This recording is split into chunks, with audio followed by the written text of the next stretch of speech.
ഞങ്ങൾ കെലോണയിൽ പതുക്കെ സെറ്റിലായി വരുന്നുണ്ട്. ഇതുവരെ അൺപാക്കിംഗ് കഴിഞ്ഞിട്ടില്ല, കുറച്ചും കൂടി സമയം എടുക്കും.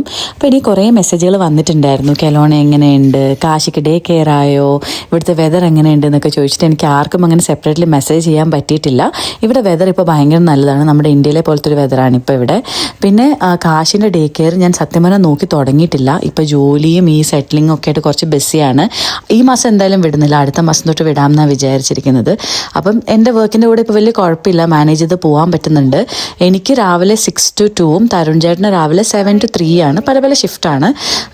അപ്പോൾ അത് കുഴപ്പമില്ല, നമ്മളിപ്പോൾ കുറച്ച് രാവിലെയൊക്കെ എണ്ണീച്ച് അങ്ങനെ ശീലമായി. കാശ് എന്നാലും ലേറ്റായിട്ടാണ് എണ്ണീക്കുന്നത്, അതുകൊണ്ട് വലിയ കുഴപ്പമില്ല, അങ്ങനെ മാനേജ് ചെയ്ത് പോകുന്നുണ്ട്. പിന്നെ അതാ കുക്കിംഗ് ഒക്കെ ചെറുതായിട്ട് സ്റ്റാർട്ട് ചെയ്തിട്ടുണ്ട്. കാശ് എണ്ണിച്ച് കഴിഞ്ഞാൽ കുറേ നേരം അവൻ തന്നെ കളിച്ചോളും. ഓൾമോസ്റ്റ് എല്ലാ ഇന്ത്യൻ ഐറ്റംസും ഇവിടെ കിട്ടുന്നുണ്ട് കേട്ടോ. ദോശമാവൊക്കെ ഇവിടെ കിട്ടുമെന്ന് എനിക്ക് കുറച്ച് ഡൗട്ട് ഉണ്ടായിരുന്നു, പക്ഷേ എല്ലാ ഐറ്റംസും കിട്ടുന്നുണ്ട്. അങ്ങനെ ഇന്ന് ദോശയും സാമ്പാറും പ്രോൺസ് ഫ്രൈയും ആണ്. അപ്പോൾ തരുൺചേട്ടൻ്റെ ബ്രേക്ക് ടൈമിൽ ഞാനും കഴിക്കാൻ വേണ്ടി നോക്കും, കാശിക്കും കൊടുക്കും. അത് കഴിഞ്ഞിട്ട് കാശി ഉറങ്ങാൻ പോകുന്ന സമയത്ത് ഞാൻ എൻ്റെ വർക്ക് തീർക്കും.